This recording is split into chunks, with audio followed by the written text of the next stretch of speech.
विदर्भ और नागपुर के पर्यटन स्थलों में शुमार फुटाला तालाब को साफ और गहरा कर बस्ती को सुरक्षित रखने के प्रमुख उद्देश्य को लेकर स्थापित हुए फुटाला तालाब संरक्षण समिति ने अपनी मांगों का ज्ञापन अंबाझरी पुलिस को सुपुर्द किया। फुटाला तालाब संरक्षण समिति के तत्वावधान में समाज सेविका ज्वाला धोटे ने इन्होंने भी फुटाला तालाब स्थिति पर चिंता व्यक्त की और इसलिए हमें संघर्षरत रहने की बात कही। बता दें कि फुटाला तालाब को साफ और गहरा कर बस्ती को सुरक्षित करने के लिए सन 2000 में कमिश्नर टी चंद्रशेखर के समय सबके सहयोग से 11 टन फिटकरी का पर्यावरण रक्षण प्रदूषक मोचक फिटकरी गणेश बैठाकर आंदोलन का शुभारंभ किया, जिसमें तालाब और अपने लोगों का जीवन सुरक्षित रखना यह प्रमुख उद्देश्य निश्चित किया गया और तालाब की स्थिति सुधारने को लेकर गहन चर्चा हुई। सबसे पहले तो महान न्यूज़ के सभी दर्शकों को प्रणाम करती हूँ। हमारा विदर्भ और खास तौर के हमारा नागपुर शहर ये एक ऐतिहासिक धरोहर है। हमारा नागपुर शहर को एक इतिहास है, एक गौरवशाली इतिहास है। हमारे नागपुर शहर में अनेक आपको ऐतिहासिक धरोहर मिलेंगे। देश प्रसिद्ध, विश्व प्रसिद्ध ऐसे अनेक ऐतिहासिक धरोहर से परिपूर्ण हमारा नागपुर शहर है और उसी एक ऐतिहासिक धरोहर के किनारे, एक सरोवर के किनारे, फुटाला तालाब, ये सरोवर के किनारे हम आज इधर खड़े हैं।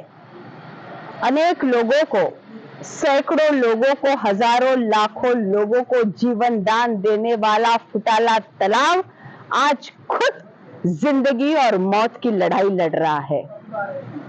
फुटाला तालाब का वैशिष्ट्य ऐसा है कि फुटाला तालाब के 3 किनारे ये वनस्पतियों से घिरे हुए हैं।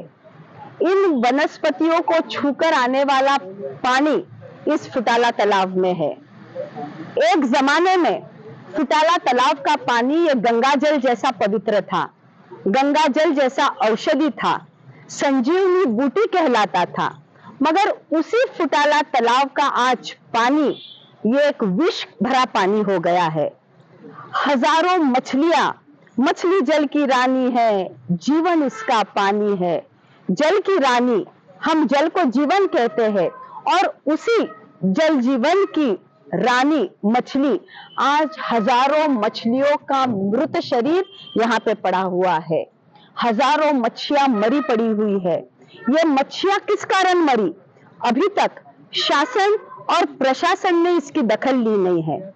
अगर जल का पानी विषारी हो गया है और मच्छियां मर रही है और यही मच्छी अगर बाजार में जाती है और लोग खरीद के खाते हैं तो जनता के आरोग्य के लिए भी एक बड़ी धोखे की घंटा हो गई है। ये जो फुटाला तालाब है ये ऐतिहासिक तालाब है, ये 300 साल पुराना तालाब और इसके साथ जो अभी बॉटेनिकल गार्डन बोलते ये उस वक्त जड़ी बूटी के लिए ये उस वक्त एक बगीचा बना हुआ था जो वहाँ उस वक्त जो वैद्य और हकीम रहा करते थे उस वक्त यहाँ से वो जड़ी बूटियों से लोगों का इलाज किया जाता था और ये एक ऐतिहासिक तालाब है। ये तालाब का क्षेत्र अभी मैं देख के नहीं आया पर मेरे पास लिखा हुआ ये तालाब का क्षेत्र क्या था और ये तालाब का जो कार्य था वो कार्य इस यहाँ की जो बस्ती थी ये यहाँ कुछ छावनियाँ हुआ करती थी, जो घोंसलों की फौज की कुछ छावनियाँ यहाँ हुआ करती थी और उसके उपयोग के लिए ये तालाब का पानी ये पीने के भी काम आता था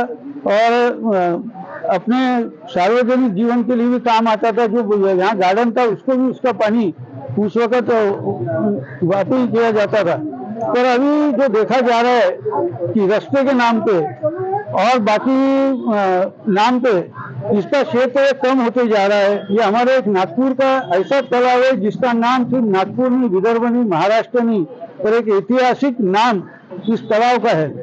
आप अगर देखेंगे कि ये तालाब बारिश होने के बाद, बारिश नहीं होने के बाद भी इस तालाब में पानी जो रहता है ये तालाब तो एक अंदर से झरे है, कुएं जैसे जो झरे होते हैं ये तालाब में करके तालाब को हमेशा पानी कम प्रमाण में भी रहता है पर पानी रहता है। कभी सूखा हुआ तालाब मेरे को नहीं लगता कि यहाँ के लोगों ने कभी इसको सूखा हुआ देखा है। अभी जो यहाँ पे एक प्लांट लगा गया है जो बहुत हमारे लिए एक नागपुर के लोगों के लिए एक आनंद की बात थी कि इतना बड़ा यहाँ जो प्रोजेक्ट लगाया गया, फाउंटेन लगाया गया, जो फॉरेन के धरती पर था। पर फॉरेन की जब हम कॉपी करते तो उसके लिए क्या क्या कैसा रहता है, वो सब चीज को भी यहाँ पे मंजूरी लेना चाहिए और उस तालाब का संवर्धन करते हुए ये कार्य करना चाहिए। ये जो फाउंटेन बना, ये फाउंटेन के बाद यहाँ पे पानी में एक प्रकार से हम जहरीला पानी हो गया ऐसा कह सकते हैं, क्योंकि जो इलेक्ट्रिक के लिए जो वायर्स इसमें डाले गए, जो बाकी का प्रोजेक्ट खड़ा किया गया है, इसके कारण कहीं ना कहीं एक पानी में पॉइजन के रूप में वो पानी हुआ है और इसीलिए जो मच्छियां मरने का प्रमाण है वो इसी कारण है। इसके पूर्व कभी ऐसी कोई बात नहीं थी कि अभी मच्छी मरी है। और जो दीवार का कार्य है वो दीवार का कार्य बहुत महत्वपूर्ण था। ये फाउंटेन के पहले दीवार का कार्य होना बहुत जरूरी था।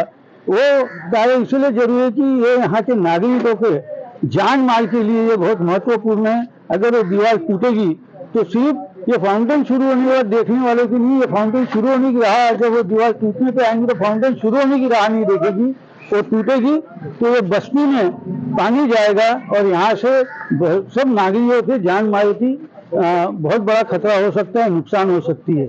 और ये धरोहर को बचाने का कार्य ये होना चाहिए करके ये आज ये संघर्ष समिति, संरक्षण समिति यहाँ पे स्थापित की गई है फुटाला तालाब।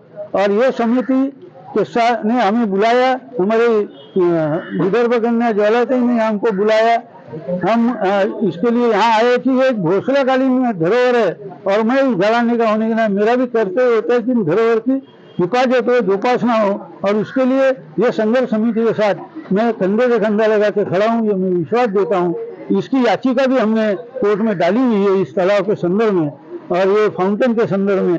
ये भी याचिका का निर्णय जल्दी आएगा ऐसी मैं उम्मीद करता हूँ। और मैं सब संघर्ष समिति के साथ, मैं उनके साथ हमेशा खड़ा हूँ और खड़ा रहूंगा, ये विश्वास देता हूँ। और आप लोगों का सहयोग भी इसमें चाहता हूँ कि इसका प्रचार प्रसार आप ज्यादा से ज्यादा करें ताकि शासन के कान पे ये बात जाए और ये जल्दी से जल्दी इस कार्रवाई और ये तालाब के संरक्षण के लिए आगे आए। ये आप लोगों के मार्फत भी मैं कहना चाहता हूँ। धन्यवाद। सूचना आपण करावी। एक चांगली गोष्ट आहे की फुटाळा तलाव बचाव संघर्ष समिती निर्माण झाली आणि त्याच्यात भोसले महाराज आले, ज्वालाताई आहेत, अवस्थीजी आहेत, आपले रवी भाऊ आहे, सगळे लोक आहेत।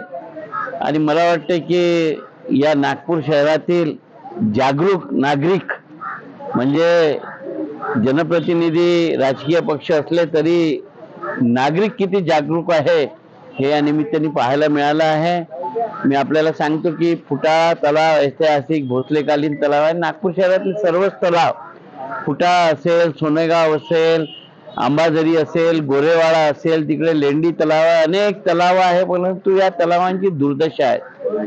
अनेक तलावांमध्ये ड्रेनेजचं पाणी, आता गोरेवाडा तलाव इतका चांगला होता पण त्याच्यात तुझा ते एक परणी आली आहे आणि ते सगळं ड्रेनेजच्या पाण्यामुळे आहे। या नागपूर शहरातील सगळ्या ड्रेनेजचं पाणी तलावातलं थांबवणं हे महानगरपालिकेचं कर्तव्य आहे आणि महानगरपालिका आपली जबाबदारी पार पाडत नाही। म्हणून येणाऱ्या अधिवेशनाच्या काळात मी लक्षवेधी बनवली आहे की नागपूर शहरातले जे जे तलाव आहे ते स्वच्छ राहावे, तिथे स्वच्छ पाणी राहावं, परंतु तिथं ड्रेनेज सोडल्यामुळे सगळी घाण निर्माण झाली, किडे होऊन झाले, तिथे झाडं वाढून झाले आणि याकडे प्रशासनाचं लक्ष नाही। हे लक्ष केंद्रित करण्यासाठी येणाऱ्या पावसाळी अधिवेशनात मी एक लक्षवेधी मांडलेली आहे आणि या संदर्भात राज्य शासन काय उपाययोजना करणार आहे हे उत्तर मी त्यांच्याकडून घेणार आहे। या भागाचा मी आमदार आहे, या भागातील जनतेने मला निवडून दिलेला आहे आणि या भागातील जे जे कामं आहे ते करणं माझं कर्तव्य आहे। आणि फुटाळा तलावाच्या बाबतीत आताच भोसले साहेबांनी, ज्वालाताई, अवस्थी सगळ्यांनी सांगितलं की सर्वात पहिले तर या भिंतीचं मजबूतीकरण व्हायला पाहिजे, शासनाने त्याकडे लक्ष द्यायला पाहिजे। या तलावातला गाळ उपसला गेला पाहिजे, या तलावात ड्रेनेजचं पाणी येणार नाही ही व्यवस्था झाली पाहिजे। आणि म्हणून तो याच्यासाठी काय या बाजूबाजूला राहणाऱ्या लोकांना हटवणं हा पर्याय नाही आहे, कारण की हे 70 वर्षापासून लोक इथं राहत आहे। जेव्हा 70 वर्षाआधी बसले तेव्हा शासनाने यांना इथं बसून असतं द्यायचं।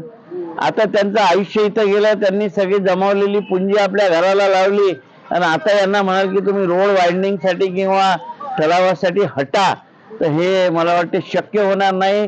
शासनाच्या निर्णयाप्रमाणे काम व्हायला पाहिजे. शासनाचा निर्णय स्लम धारकांसाठी आहे. तर मला वाटते की यावर शासन काय उपाययोजना करणार आहे या संदर्भात जाब येणाऱ्या अधिवेशनाच्या काळात मी फुटाळा नाही तर या शहरातले सर्व तलाव, गोरेवाडा, अंबाझरी, सहकारनगरचा सोनेगाव तलाव, लेंडी तलाव, नाईक तलाव या सगळ्या तलावाच्या बाबतीत शासनाला जाब विचारण्याचं काम मी करणार आहे. आणि मी या सर्वांचं अभिनंदन करतो की माझं तर कर्तव्य आहे, कारण की लोकांनी मला निवडून दिलं आहे. परंतु सामाजिक भान ठेवून हे नागपूरचे सर्व सामाजिक लोक एकत्रित झाले. या सर्वांचं अभिनंदन करतो आणि अशा लढ्यामुळेच सरकार झुकते हे आपल्याला माहित आहे. तर आपणही सतर्क आहात, दक्ष आहात. आपल्याला वाटते हा तलाव चांगला झाला पाहिजे. याबद्दल मी सर्वांचं अभिनंदन करतो. आणि येणाऱ्या काळामध्ये तुमच्या लढ्यासोबत या भागाचा जनप्रतिनिधी म्हणून मी आहे. पॉलिटिकल मला समजून घेऊ नका, कारण की जेव्हा निवडणुकीमध्ये उमेदवार उभा राहतो तेव्हा पक्षाचा असतो. एक वेळेस लोकांनी निवडून दिलं की तो त्या संघाचा, मतदारसंघाचा जनप्रतिनिधी असतो आणि त्याच्यावर सर्वच पक्षाच्या लोकांचा अधिकार असतो. म्हणून निवडून येण्याच्या निवडणुकीच्या पहिले पॉलिटिकल असतो, पण निवडून आला तर त्याला सर्वच पक्षाचं काम करणं हे त्याचं कर्तव्य असतं आणि ते मी करत राहतो. मी कधी बीजेपी बीएसपी पाहत नाही, सगळ्यांचंच काम करतो. महान्यूज 7 के लिए सुरेंद्र सिंह नागी, नागपुर।